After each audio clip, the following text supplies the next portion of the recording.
I'm going to ask you to follow me on this question because it's kind of a big one, but it's one that I've been thinking about for a long time. We're surrounded by magic. The technologies that we have, this thing that we have in our pocket allows us to communicate with people all around the world, text and run businesses. It's absolutely phenomenal. If you had given an iPhone to somebody in the 70s, they would have thought you were from another world. Artificial intelligence, quantum, if we get there, fusion energy, these are the technologies of the future. And they're even more magical than what we're experiencing right now.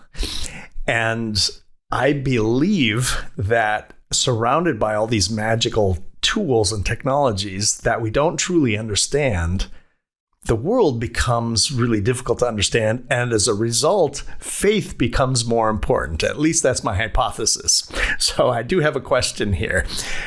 We've seen faith declining, at least in the U.S., and I have some numbers that I prepared for another conversation that I had. About 2% of Americans were unaffiliated with a religion back in the 50s, and now it's about 20%. Weekly attendance of religious ceremonies has dropped from 42 to 30%. And I just wonder, what does the future of faith look like to you, knowing that the world is more complex, we have more exposure to different cultures, different people? What does the future of faith look like? Well, the future of faith may be on the continent of Africa. The faith communities are growing by the millions in Africa. The next pope might come from Africa.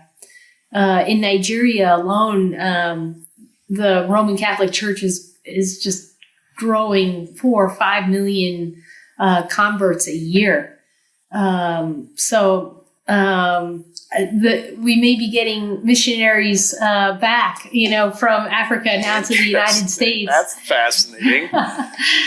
Yeah, I think the technology, it's phenomenal. I mean, the access to knowledge that we have at our fingertips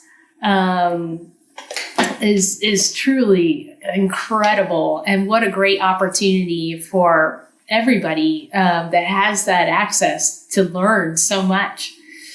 And I pray it'll be used for great good. I think still, though, at the base of who we are as human beings, we're created to be in relationship, and there's that inner spiritual part of us that can only be fulfilled in with relationship. So that even with the AI, I can always tell. Can't you always tell? Oh, that's not real. It's like and I think there's that longing to have real relationship. I was in England about 3 weeks ago. We have a chaplain who's doing an exchange with the British, and she's at the Household Cavalry Regiment. And every night in the officers' mess, it's black tie.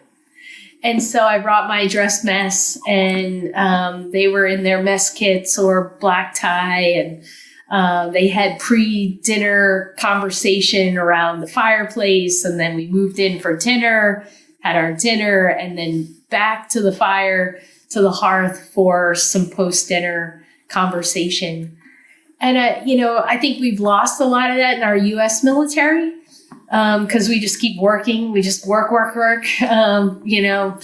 But there's something very satisfying about being in relationship with other people. And, technology, we thought 30, 40 years ago would create more space for us to have more community, not less. So I see communities of faith growing in the future as we kind of figure out that the technology is a tool, and we should use it for learning and development But when it comes to having a high quality of life, that's in community. It's not through a screen. We have to double down on the community part and the relationships part. And you kind of alluded to this when you were talking about AI and AI seeming, or you being able to sniff out AI. In the future, I believe that AI will be almost indistinguishable from a human. However, trust. We will become so jaded that unless we have a relationship with somebody, unless we trust somebody, we're just going to assume that it's AI. And so I think that's why, people like our age, we're about the same age. And I feel for people who are starting their careers now, because so much of it is behind a screen. They haven't had happy hours. They haven't had lunches with colleagues and friends, and they haven't been able to establish this trust.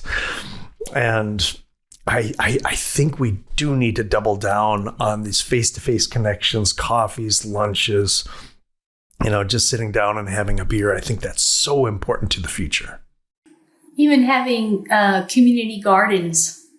Yes. During the world wars, we had victory gardens. And a lot of our army posts still have the plots where those victory gardens used to be, harvested.